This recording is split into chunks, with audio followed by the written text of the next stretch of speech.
Hello दोस्तों, स्वागत है आपका मेरे यूट्यूब चैनल पूजा पाठ में। प्रिय भक्तों, आज बैसाख मास के कृष्ण पक्ष की द्वादशी तिथि है और आज बैसाख बरुथनी एकादशी व्रत के पारण का दिन है। यानी जिन लोगों ने कल बरुथनी एकादशी का व्रत रखा था वे आज अपना व्रत खोलेंगे। आज का दिन बड़ा ही शुभ और मंगलकारी है। एकादशी के व्रत के दिन तुलसी माता की और लक्ष्मी माता की कथाओं को सुनने से ही व्रत पूर्ण माना जाता है और समस्त मनोकामनाएं पूर्ण होती हैं। तो जिन लोगों ने व्रत नहीं भी रखा था उन्हें भी द्वादशी के दिन तुलसी माता की कथाओं को सुनने से धन, संपत्ति और अनंत शुभ फलों की प्राप्ति होती है। तो आइए भगवान श्री लक्ष्मी नारायण जी के चरणों का ध्यान करते हुए इन कथाओं को सुनते हैं। एक बात का आप लोग विशेष ध्यान रखिएगा कि इन कथाओं को पूरा अवश्य सुने। आधी अधूरी कथाओं को सुनने से पूर्ण फल प्राप्त नहीं होता। तो बोलिए श्री राधा कृष्ण भगवान की जय। बोलिए श्री यमुना माता की जय। जय तुलसी महारानी। नमो नमो हरि की पटरानी नमो नमो। आइए सुनते हैं तुलसी माता की संपूर्ण कथाएं। तुलसी माता को हरि प्रिया भी कहा जाता है। जितना भगवान श्री हरि विष्णु सोने, चांदी, हीरे मोती और रत्नों से प्रसन्न नहीं होते, उतना सिर्फ तुलसी दल से प्रसन्न हो जाते हैं। सच्ची श्रद्धा भाव से तुलसी दल भगवान विष्णु को अर्पित करने से मनुष्य के सभी संकट कट जाते हैं और मनोकामनाएं पूर्ण हो जाती हैं। एक बार एक गांव में एक बुजुर्ग महिला रहा करती थी। वह बहुत ही पूजा पाठ किया करती थी। वह रोज तुलसी माँ की पूजा करती और वह बुजुर्ग महिला रोज तुलसी माता से कहती, तुलसी माँ तुम मुझे बहू दे, पीताम्बर की धोती दे, मीठा मीठा घास दे, बैकुंड में बास दे, चटक की चाल दे, पटक की मौत दे, चंदन का काठ दे, रानी सा राज दे, दाल भात का भोजन दे और 11 की मौत दे, कृष्ण जी का कंधा दे। वह बुजुर्ग मैया हर महीने में तुलसी माता की रोज पूजा करती और उनके बिले को रोज सींचती। तुलसी माता बुजुर्ग महिला की बात सुनकर धीरे धीरे सूखने लगी। प्रिय भक्तों, तभी भगवान श्री कृष्ण जी ने देखा कि तुलसी माता सूख रही हैं और तभी एक दिन भगवान श्री कृष्ण तुलसी माता जी के पास प्रकट हुए और भगवान श्री कृष्ण जी ने तुलसी माता से पूछा, हे तुलसी, तुम क्यों सूख रही हो? सभी महिलाएं तुम्हारी पूजा करती हैं और तुमको रोज सींचती हैं, लेकिन फिर भी तुम सूखती जा रही हो। इसका क्या कारण है? जिसके बाद तुलसी माता ने भगवान श्री कृष्ण जी से कहा, हे प्रभु, एक बुजुर्ग महिला मेरे पास रोज आती है और रोज एक ही बात बोलती है, हे तुलसी माता सबकी दाता, मैं तेरा बिरला सींचती हूँ, तू मुझे बहू दे, पीताम्बर की धोती दे, मीठा मीठा घास दे, बैकुंड में बास दे, चटक की चाल दे, पटक की मौत दे, चंदन सा काट दे, रानी सा राज दे, दाल भात का भोजन दे, 11 की मौत दे और श्री कृष्ण जी का कंधा दे। मैं उस बुजुर्ग महिला की सारी मनोकामनाएं पूरी कर सकती हूँ, किंतु हे प्रभु, उसकी एक मनोकामना पूरी नहीं कर सकती। मैं श्री कृष्ण जी का कंधा कहाँ से दूंगी? भगवान श्री कृष्ण जी तुलसी माता की बात सुनकर जोर जोर से हंसने लगे और फिर भगवान श्री कृष्ण जी ने तुलसी माता से कहा, तुम चिंता मत करो, जब वह बुजुर्ग महिला की मृत्यु होगी तब मौके पर मैं वहां पहुंचकर कंधा दे दूंगा। आज सुबह जब वह पूजा करने आए तब कह देना कि सब कुछ तुम्हें मिल जाएगा। कुछ ही दिनों बाद वह वृद्ध महिला ठोकर खाकर रास्ते में गिर गई और मर गई। पूरे गांव के सभी लोग आए। उस महिला को सभी लोग धर्मात्मा मानते थे। उनको तुलसी जी की डोकरी कहते थे। उनके परिवार में कोई भी नहीं था, इसलिए गांव वालों ने ही उनके अंतिम संस्कार की योजना बनाई और उसे नहला धुलाकर उसे तिकट्टी पर बैठाने के लिए उठाने लगे तो उसका मृत शरीर इतना भारी हो गया था कि उसे कोई उठा नहीं पाया।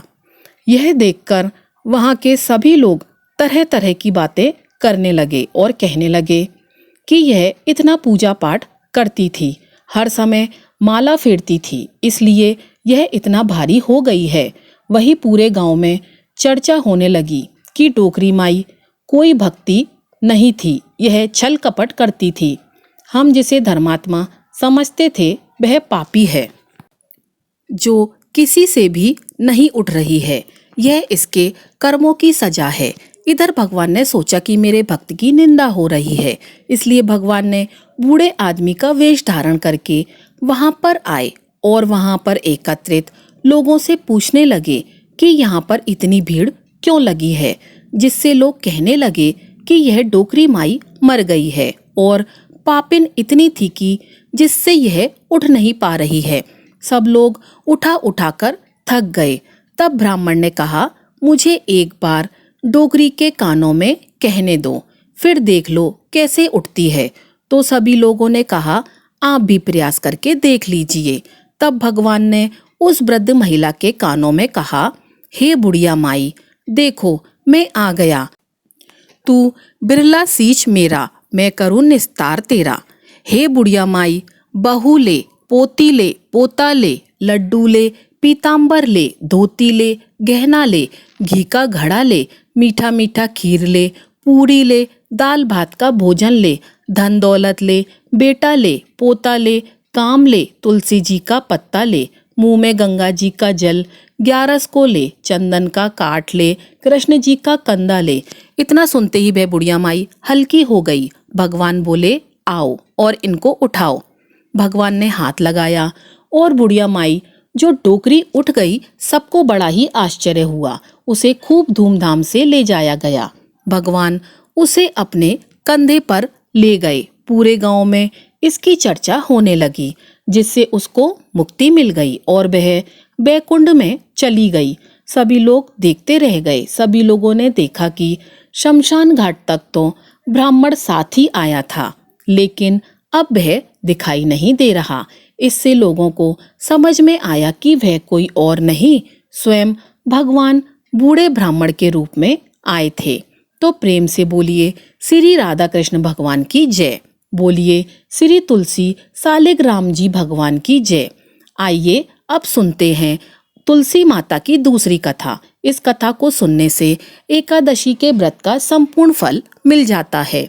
एक कुटुंब में ननंद तथा भाभी साथ साथ रहती थी। ननंद का विवाह अभी नहीं हुआ था।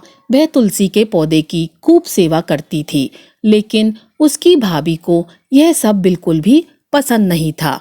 जब कभी उसकी भाभी को अत्यधिक क्रोध आता, तब वह उसे ताना देते हुए कहती कि जब तुम्हारा विवाह होगा तो मैं तुलसी ही बारातियों को खाने को दूंगी, तुम्हारे दहेज में भी तुलसी दूंगी।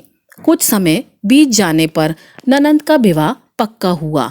विवाह के दिन भाभी ने अपने कहे अनुसार बारातियों के सामने तुलसी का गमला फोड़ दिया और खाने के लिए कहा। तुलसी जी की कृपा से वह फूटा हुआ गमला अनेकों स्वादिष्ट पकवानों में बदल गया।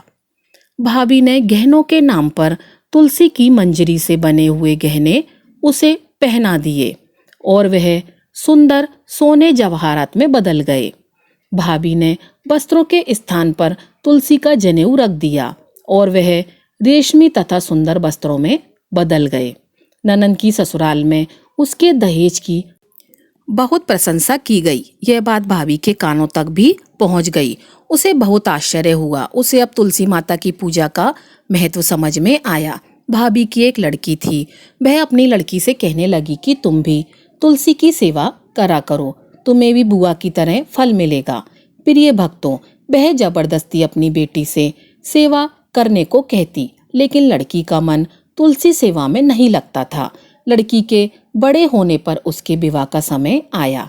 तब भाभी सोचती है कि जैसा व्यवहार मैंने अपनी ननंद के साथ किया था, वैसा ही मैं अपनी लड़की के साथ भी करती हूँ, तो यह भी गहनों से लद जाएगी और बारातियों को खाने में पकवान मिलेंगे। ससुराल में इसे भी बहुत इज्जत मिलेगी। यह सोचकर वह बारातियों के सामने तुलसी का गमला फोड़ देती है, लेकिन इस बार गमले की मिट्टी मिट्टी ही रही। मंजरी तथा पत्ते भी अपने रूप में ही रहे, जनेऊ भी अपना रूप नहीं बदला। सभी लोग तथा बारातियों द्वारा भाभी की बुराई की जाती है। लड़की के ससुराल वाले भी लड़की की बुराई करते हैं। भाभी कभी भी ननंद को अपने घर नहीं बुलाती थी, तो एक दिन भाई ने सोचा मैं बहन से मिलकर आता हूँ। उसने अपनी पत्नी से कहा कि कुछ उपहार बहन के पास ले जाने की बात कही। भाभी ने थैले में ज्वार भरकर कहा कि जो कुछ भी है तुम यही ले जाओ। यह दुखी मन से बहन के पास चल दिया। वह सोचता रहा कि कोई भाई अपनी बहन के घर ज्वार कैसे ले जा सकता है। यह सोचकर वह एक गौशाला के पास रुका और ज्वार का थैला गाय के सामने पलट दिया। तभी गौ पालक ने कहा कि आप गाय के सामने हीरे मोती तथा सोना क्यों डाल रहे हैं। यह देखकर भाई को बड़ा ही आश्चर्य हुआ और उसने सभी हीरे मोती तथा सोना वापस अपने थैले में रख लिए। भाई ने सारी बात अपनी बहन को बताई और बड़ी खुशी खुशी उसने सारे हीरे मोती और जवाहरात अपनी बहन को दिए। दोनों भाई बहन एक दूसरे को देखकर अत्यंत ही प्रसन्न हुए। जैसी कृपा माता तुलसी ने ननंद पर की, ऐसी कृपा सभी पर करना। बोलिए श्री तुलसी सालिग्राम भगवान की जय। बोलिए श्री लक्ष्मी नारायण भगवान जी की जय। तो प्रिय भक्तों, विष्णु भगवान की प्रिय एकादशी व्रत को पूर्ण करने हेतु आइए श्रवण करते हैं विष्णु भक्त राजा अम्बरीश की कथा। तत्पश्चात हम माता तुलसी की अति दुर्लभ कथा को भी श्रवण करेंगे। सर्वप्रथम आइए सुनते हैं एकादशी पारण की प्रथम कथा। पौराणिक कथा के अनुसार राजा अम्बरीश भगवान विष्णु के परम भक्त इक्ष्वाकु वंश के परम वीर राजा थे। वह भागीरथ से परम पत्र थे। वे हर एकादशी का व्रत किया करते थे। एकादशी के बाद जब द्वादशी आती थी तो वे उस दिन अपने हाथों से भगवान विष्णु को भोग लगाने के लिए चक्की में गेहूं को स्वयं से पीसा करते थे। जब उन्हें पीसते पीसते थकान आ जाती तो भगवान विष्णु राजा को अपने पीताम्बर से हवा कर दिया करते थे। राजा अम्बरीश अपने हाथों से पूरा भोजन तैयार करते और भगवान को भोग लगाते। तत्पश्चात स्वयं भोजन ग्रहण करके पारण की विधि पूर्ण करते। राजा अम्बरीश ने एक बार अपनी पत्नी के साथ श्री कृष्ण जी को प्रसन्न करने के लिए वर्ष की सभी एकादशियों के व्रत का नियम किया। वर्ष पूरा होने पर पारण के दिन उन्होंने धूमधाम से भगवान की पूजा की, ब्राह्मणों को गोदान दिया। यह सब करके जब वे पारण करने जा रहे थे तभी महर्षि दुर्वासा शिष्यों सहित पधारे। राजा ने उनका सत्कार किया और उनसे भोजन करने की प्रार्थना की। दुर्वासा जी राजा की प्रार्थना स्वीकार कर ली और स्नान करने यमुना तट पर चले गए। द्वादशी में केवल एक ही घड़ी शेष थी। द्वादशी केवल कुछ ही क्षणों के लिए थी तो राजा को जल्दी से जल्दी पारण करना था। द्वादशी में पारण न करने से व्रत भंग होता है। इधर दुर्वासा जी कब आएंगे यह पता नहीं था। अतिथि से पहले भोजन करना अनुचित था। ब्राह्मणों से विचार विमर्श करके राजा ने भगवान के चरण को धोकर उसके जल को ही ग्रहण कर लिया और ऋषि की प्रतीक्षा करने लगे। महर्षि दुर्वासा ने स्नान करके लौटते ही तपोबल से राजा के पारण करने की बात जान ली। वे अत्यधिक क्रोधित हुए कि मेरे भोजन करने से पहले इसने क्यों पारण किया। मेरे भोजन करने के पूर्व ही तुम्हें जल ग्रहण करना चाहिए था, इसलिए मैं तुम्हें दंड अवश्य दूंगा। उन्होंने मस्तक से एक जटा उखाड़ ली और उसे जोर से पृथ्वी पर पटक दिया, जिससे काल अग्नि के समान कृत्या नाम की भयानक राक्षसी निकली। वह राक्षसी तलवार लेकर राजा को मारने दौड़ी। अम्बरीश को तो कृत्या भी भगवान ही दिखाई दी थी, परंतु भगवान का सुदर्शन चक्र तो भगवान की आज्ञा से पहले से ही राजा की रक्षा में नियुक्त था। उसने पलक मारते ही कृत्या को भस्म कर दिया और दुर्वासा को भी दंड देने के लिए उनकी ओर दौड़ा। अपनी कृत्या को इस प्रकार नष्ट होते और ज्वाला में विकराल चक्र को अपनी ओर आते देखकर दुर्वासा प्राण लेकर भागे। वे दशों दिशाओं में, पर्वतों की गुफाओं में, समुद्रों में जहां तहां छिपने को गए चक्र वहीं वहीं उनका पीछा करता गया। आकाश पाताल में सब कहीं वे गए। इंद्र आदि लोकपाल तो उन्हें क्या शरण देते। स्वयं ब्रह्मा जी और शंकर जी ने भी आश्रय नहीं दिया। दया करके शिव जी ने उनको भगवान के ही पास जाने को कहा। अंत में वे बैकुंठ गए और भगवान विष्णु के चरण में गिर पड़े। दुर्वासा ने कहा, प्रभु आपका नाम लेने से नारकी जीवन नरक से छूट जाते हैं, अतः आप मेरी रक्षा करें। प्रभु, मैंने आपके प्रभाव को न जानकर आपके भक्त का अपराध किया है, इसलिए आप मुझे क्षमा करें। इस पर भगवान विष्णु ने कहा, हे ऋषि श्रेष्ठ, मेरी छाती पर स्वयं भृगु जी ने लात मारी, मैंने वह सहन कर लिया, परंतु जो मेरे भक्तों का निरादर करता है, उन्हें मारने के लिए दौड़ता है, उनका तनिक भी আহিत करता है, तो मैं उनके अपराध को क्षमा नहीं कर सकता। भगवान विष्णु ने कहा, महर्षि, मैं स्वतंत्र नहीं हूँ, मैं तो भक्तों के पराधीन हूँ। साधु भक्तों ने मेरे हृदय को जीत लिया है। साधु जन मेरे हृदय हैं और मैं उनका हृदय हूँ। मुझे छोड़कर वे और कुछ नहीं जानते। भक्तों को छोड़कर मैं अपने इस शरीर को भी नहीं चाहता और इस लक्ष्मी को, जिसकी एकमात्र गति मैं ही हूँ, उन्हें भी नहीं चाहता। जो भक्त स्त्री, पुत्र, घर परिवार, धन, प्राण, यह लोक परलोक सबको त्याग कर मेरी शरण में आता है, भला मैं उसे कैसे छोड़ सकता हूँ। जैसे पतिव्रता स्त्री पति को अपनी सेवा से वश में कर लेती है, वैसे ही समदर्शी भक्तजन मुझ में चित्त लगाकर मुझे भी अपने वश में कर लेते हैं। नश्वर स्वर्ग आदि तो चर्चा ही क्या करें, मेरे भक्त मेरी सेवा के आगे मुक्ति को भी स्वीकार नहीं करते। ऐसे भक्तों के मैं स्वतः अधीन हूँ। हे तब ऋषिवर, आप उस महाभाग उस राजा के पास जाइए, वही आपको क्षमा करेगा और शांति देगा। प्रिय भक्तों, इधर राजा अम्बरीश बहुत ही चिंतित थे। उन्हें लगता था कि मेरे ही कारण दुर्वासा जी की मृत्यु भय से ग्रस्त होकर भूखे ही भागना पड़ा। ऐसी अवस्था में मेरे लिए भोजन करना कदाचित उचित नहीं है, अतः वे केवल जल पीकर ऋषि के लौटने की पूरे 1 वर्ष तक प्रतीक्षा करते रहे। 1 वर्ष के बाद दुर्वासा जी जैसे भागे थे, वैसे ही भयभीत दौड़ते हुए आए और उन्होंने राजा का पैर पकड़ लिया। ब्राह्मण के द्वारा पैर पकड़े जाने से राजा को बड़ा ही संकोच हुआ। उन्होंने स्तुति करके सुदर्शन को शांत किया। महर्षि दुर्वासा मृत्यु के भय से छूटे। सुदर्शन का अत्यंत ताप जो उन्हें जला रहा था शांत हुआ और दुर्वासा ऋषि प्रसन्न होकर कहने लगे, आज मैंने भगवान के दासों का महत्व देखा। राजन, मैंने तुम्हारा इतना अपराध किया था, पर तुम मेरा कल्याण ही चाहते हो। जिन प्रभु का नाम लेने से ही जीव समस्त पापों से छूट जाता है, उन तीर्थपाद श्री हरि विष्णु के भक्तों के लिए कुछ भी कार्य शेष नहीं रह जाता। राजन, तुम बड़े दयालु हो। मेरा अपराध न देखकर तुमने मेरी प्राण की रक्षा की है। प्रिय भक्तों, राजा अम्बरीश के मन में ऋषि के वाक्यों से कोई अभिमान नहीं आया। उन्होंने उनको भगवान की कृपा समझा। महर्षि के चरणों में प्रणाम करके बड़े आदर से राजा ने उन्हें भोजन कराया। उनके भोजन करके चले जाने पर 1 वर्ष पश्चात उन्होंने वह पवित्र अन्न प्रसाद के रूप में लिया। बहुत काल तक परमात्मा में मन लगाकर प्रजा पालन करने के पश्चात राजा अम्बरीश ने अपने पुत्र को राज सौंप दिया और भगवान वासुदेव में मन लगाकर वन में चले गए। वहां भजन तथा तप करते हुए उन्होंने भगवान को प्राप्त किया और अंतिम समय में विष्णु धाम को गए। जो भक्त एकादशी के व्रत करते हैं, वे द्वादशी के दिन इस पारण कथा को सुनते हैं, उनका सर्वदा उद्धार होता है। एक बार प्रेम से बोलिए, ओम नमो भगवते वासुदेवाय नमः।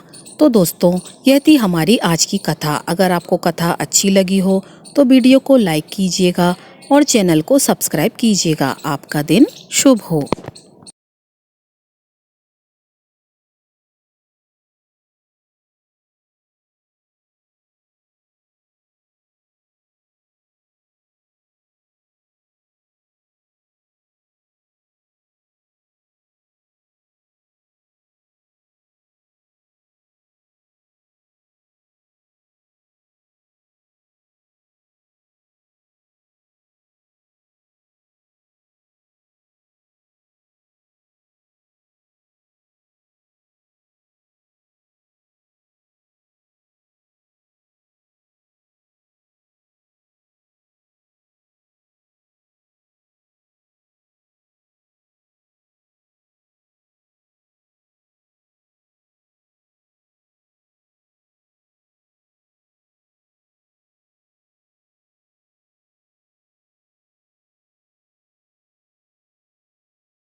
रुक्मणी जी को नारद जी की ये बात जच गई। उन्होंने सोचा कि जब जन्म जन्म में भगवान मिलेंगे तो दान तो कर देना चाहिए। रुक्मणी जी से नारद जी ने संकल्प करा लिया। अब क्या था, नारद जी का मन बन गया। वह सीधे सत्यभामा जी के महल पहुंच गए और भगवान से कहा, हे भगवान उठिए और चलिए मेरे साथ। भगवान ने कहा, कहाँ चलना है, क्या बात हुई है?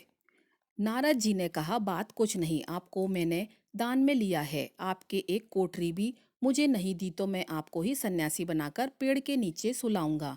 भगवान ने कहा, रुक्मणी ने दान दिया है तो ठीक है, वह पटरानी है, उससे मिल तो आए। भगवान ने अपने सारे गहने गांठे रेशम के कपड़े सब खोलकर सत्यभामा जी को दे दिए और खुद वस्त्र पहनकर भस्मी लगाकर और कमंडल लेकर वहां से चल दिए। उन्हें देखते ही रुक्मणी जी के होश उड़ गए। पूछा, क्या हुआ भगवान?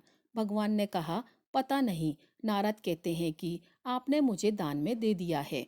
रुक्मणी ने कहा, लेकिन वे कपड़े गहने कहाँ गए?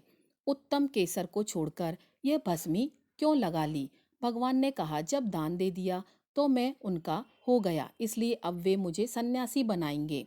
रुक्मणी जी ने कहा, मैंने इसलिए थोड़े ही दिया था कि यह ले जाएं। भगवान ने कहा, तब किस लिए दिया था आपने हमें दान में? दान तो इसलिए दिया जाता है ना कि उसको अपने साथ ले जाएं। अब रुक्मणी जी को होश आया कि यह तो गड़बड़ मामला हो गया। रुक्मणी जी ने कहा, नारद जी, ये आपने मेरे से पहले नहीं कहा था। अगले जन्म में मिलेंगे तो मिलेंगे, अब तो हाथ से ही खो रहे हैं। नारद जी ने कहा, अब जो हो गया सो हो गया, अब मैं इन्हें ले जाऊंगा। रुक्मणी जी बहुत ही रोने लगी। तब तक हल्ला गुला मचा और सब रानियां वहां इकट्ठी हो गईं। सत्यभामा, जावंती सब समझदार थी। उन्होंने कहा, भगवान, एक रुक्मणी के पति थोड़े ही हैं, इसलिए रुक्मणी को सर्वदा दान का अधिकार नहीं हो सकता। हम लोगों का भी अधिकार है। नारद जी ने सोचा, यह तो घपला हो गया। कहने लगे, क्या भगवान के टुकड़े करोगे? नारद जी ने विचार किया कि अपने को तो महल ही चाहिए था और यही दे नहीं रहे थे। अब मौका ठीक है, समझौते पर बात आ रही है। नारद जी ने कहा कि मुझे भगवान का जितना वजन है उतने का तुला दान करने से